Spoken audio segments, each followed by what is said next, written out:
ఆధారం ఎవరు? నిన్ను ఆదుకునేవాడు ఎవరు? విశ్వాసులు ఆదుకోరు, దేవుడు ఒక్కడే. నీ సేవకు ఆధారం ఎవరు? అందుకే యేసన్న గారు ఎప్పుడు చెప్తూ ఉంటారు, సంఘాన్ని కఠినంగా గద్దించాలి, శిక్షించాలనుకున్నప్పుడు ఎడా పెడ తొల్లగొట్టేసేవారు. కారణం ఏంటో తెలుసా? హలో, మీ మొహాలు చూసి నేను ఈ సేవకు రాలేదు. నేను సేవకు వచ్చినప్పుడు మీ మొహాలు మీరెవరు నాకు తెలియదు.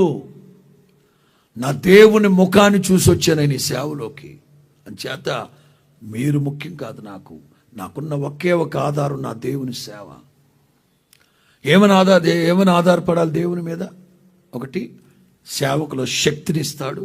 2, సేవలో జ్ఞానాన్ని ఇస్తాడు. 3 సేవలో ఆయన మంచితనాన్ని మనకు కనపరుస్తాడు. క్లుప్తంగా 9:30 అయింది కదా.